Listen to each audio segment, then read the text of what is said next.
Ok. Les amis, bonsoir, j'espère que vous allez bien, j'espère que vous avez passé une excellente soirée. Les amis, on se retrouve après la victoire du Real Madrid 3-0 face à Leganés dans ce magnifique décor. Les amis, j'en ai pas parlé, mais ce décor, il est vraiment magnifique. Merci à ma petite femme de m'avoir aidé à construire ce setup parce que honnêtement, je me sens très bien, je me sens à l'aise. Je remercie aussi toutes les personnes qui m'ont aidé, qui m'ont conseillé, qui m'ont donné des conseils déco pour pouvoir mieux éclairer mon setup. Et là, franchement, je peux vous dire la vérité, je me sens vraiment à l'aise dans ce setup, donc merci à toutes ces personnes là. On revient au match qui nous intéresse, bien évidemment à la belle victoire du Real Madrid, le Real Madrid qui sortait d'une victoire 4-0 face à Osasuna et qui réitère encore une fois avec un 3-0 qui franchement fait plaisir. Il fait plaisir parce que il y a eu dans un premier temps un premier but de Kylian Mbappé sur un service plateau d'argent doré, diamanté, tout ce que vous voulez de Vinicius. Franchement, Vinicius, il a servi comme il fallait à Kylian Mbappé. Un deuxième but de Valverde sur un coup franc extraordinaire. Franchement, le coup franc, il a été tiré à la perfection. Et un troisième but de Jude Bellingham, opportuniste après un excellent travail de Brahim Diaz.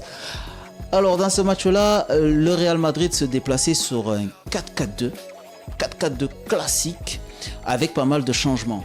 Tout d'abord, il y a eu le retour de Thibaut Courtois. Bon, il n'a pas eu grand-chose à faire puisque à la 70e minute, les Leganés n'avaient toujours pas cadré le moindre tir. Ok, il n'y a pas de problème, mais on sent que au niveau de la défense, on a été beaucoup plus rassuré. D'ailleurs, en parlant de la défense, on a reconduit cette défense centrale qui, ma foi, commence à me plaire de plus en plus avec Raúl Asensio et Rudiger. Raúl Asensio, bien évidemment, qui pallie l'absence de Militao, toujours blessé, le pauvre.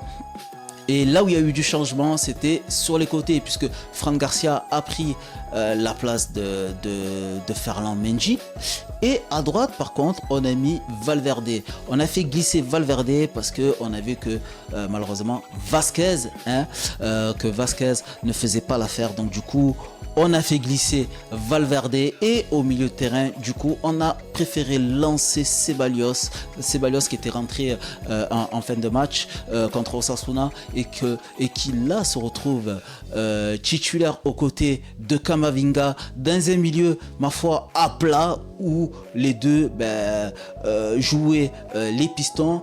Un Dani Ceballos un peu plus défensif et un Camavinga un peu plus offensif. Alors les conséquences de tout ça, c'est que on a vu un Valverde beaucoup plus entreprenant sur le côté. On a vu un Valverde enfin, même s'il n'a pas fait pendant tout le match, même si on aimerait qu'il le fasse beaucoup plus comme il le faisait ces dernières années. On a vu un Valverde qui prenait le ballon et qui avalait des mètres. Et ça, honnêtement, ça fait du bien. Quand je vous dis que Valverde, quand il joue dans cette configuration-là, il est inarrêtable, forcément, ça se ressent sur le terrain et ça se ressent dans les résultats, parce que quand on a un Valverde qui garde le ballon et qui fait reculer la défense, forcément ça soulage la défense et du coup on arrive à mieux se placer. La deuxième conséquence aussi, c'est de pouvoir libérer Camavinga. Camavinga, certes, il a ce rôle de milieu central au milieu de terrain, mais il reste quand même un électron libre, sans oublier sa tâche défensive, et c'est dans ce registre là qu'on aime Camavinga. Camavinga aujourd'hui, il a fait un excellent travail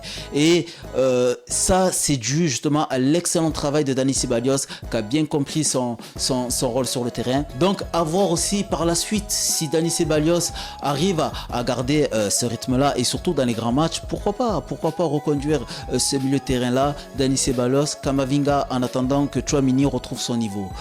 Au milieu de terrain, les amis, Arda Güler qui a fait un match excellent, c'est bien Arda Güler. C'est à ce niveau-là qu'on aimerait le voir, même si, encore une fois, ça manque un peu de constance. En fait, c'est ça le problème du Real Madrid, c'est que ça joue par à coup. Ça joue que par à coup. Et je vais ajouter une autre chose après, vous allez comprendre de quoi je parle. C'est que, par exemple, un joueur comme Arda Güler, l'action qu'il nous fait là, le double contact qu'il nous fait avec son pied gauche, il faut qu'il le fasse tout le temps. Il faut qu'il le fasse au moins 4-5 fois dans le match. 4-5 fois en première mi-temps, 4-5 fois en deuxième mi-temps. Et là, il va franchir un palier. Quand il va comprendre qu'on l'attend dans la constance, c'est là que ce jeune joueur va franchir un palier. Mais après, encore une fois, au même titre que les jeunes joueurs qui arrivent au Real Madrid, ça prend du temps. Il faut les laisser pousser et surtout, il faut avoir une bonne gestion. Donc là, c'est une très très bonne initiative de la part de Carlo Ancelotti d'avoir mis Arda Güler titulaire, d'accord?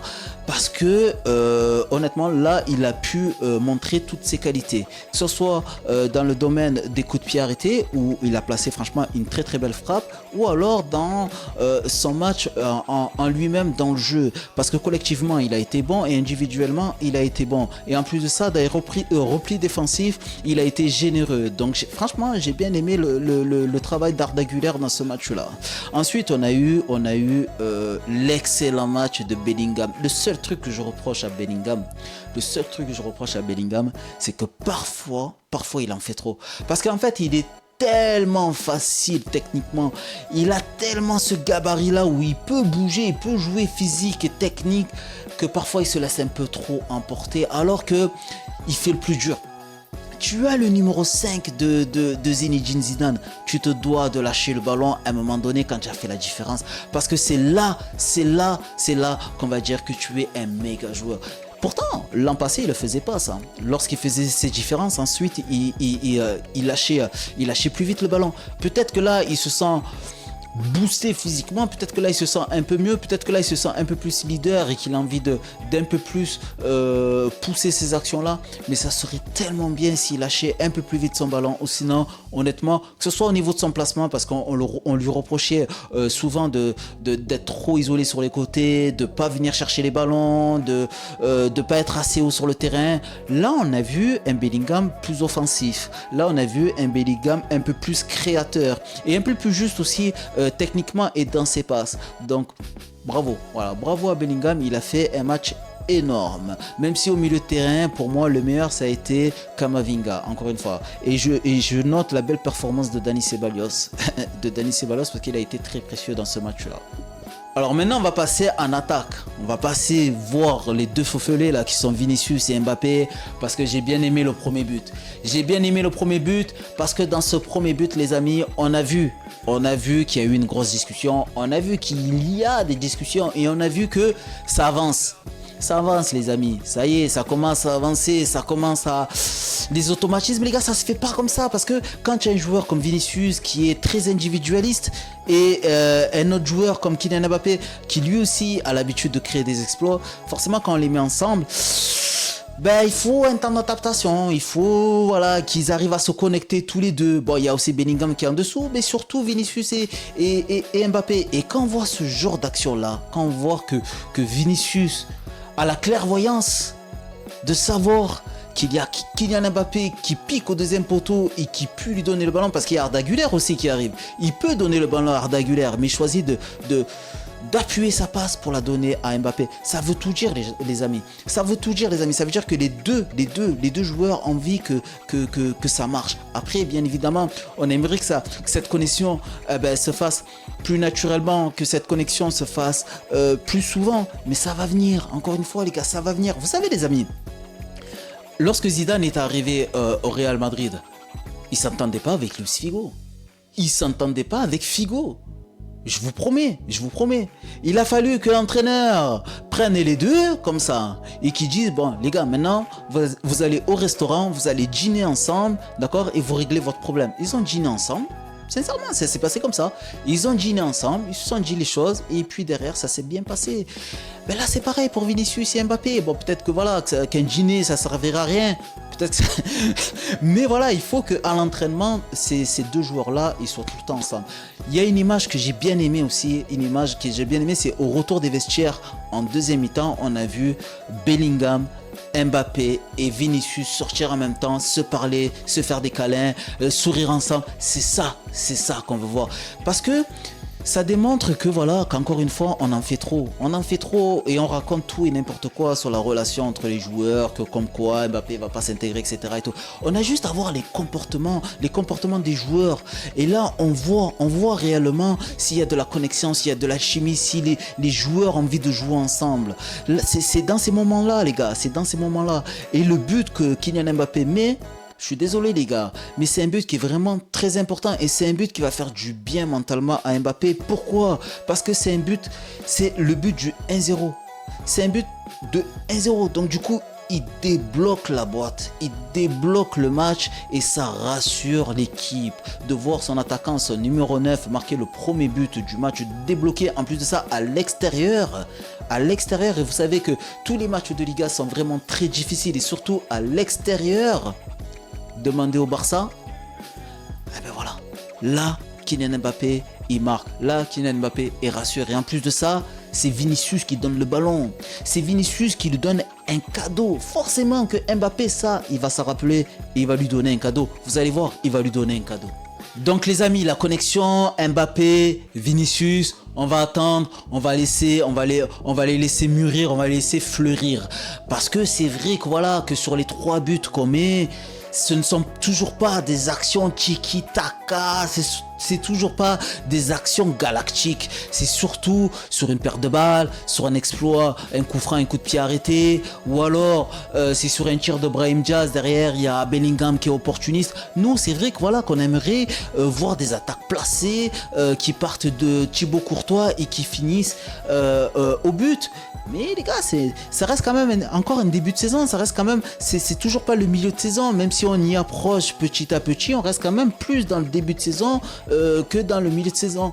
Donc il faudra encore travailler à l'entraînement, essayer de mieux ressortir les ballons, essayer bien évidemment de mieux créer au milieu de terrain, et après en attaque il va falloir avoir plus d'ingéniosité et plus d'automatisme.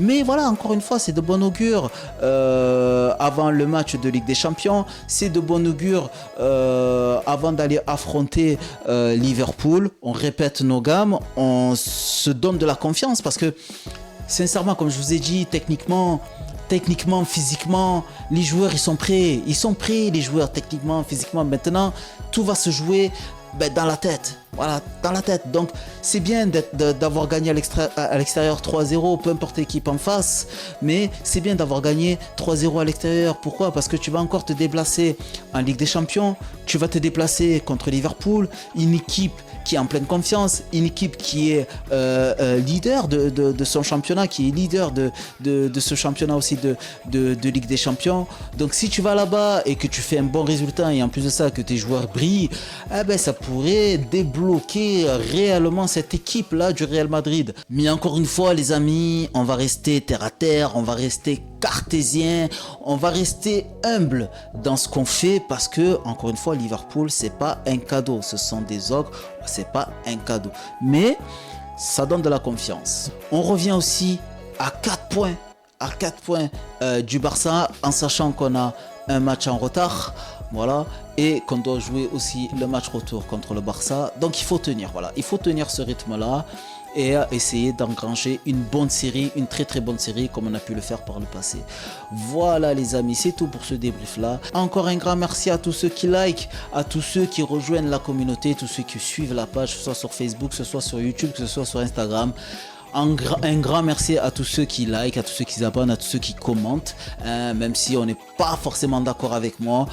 Comme je vous ai dit, moi je réponds directement en vidéo, donc ne vous inquiétez pas si je réponds pas de suite aux publications que je mets, ou si je réponds pas de suite aux vidéos que je fais, parce que ça prend du temps, le montage, l'écriture, etc. La recherche aussi, ça prend un peu du temps. Donc voilà, et puis aussi j'ai une vie professionnelle, donc voilà, il faut assembler tout ça. Donc soyez tolérants encore une fois avec mon travail. Et puis les amis, moi je vous dis à très bientôt pour une prochaine vidéo. L'aventure continue, c'était Daleb Reagi et je vous dis peace la team.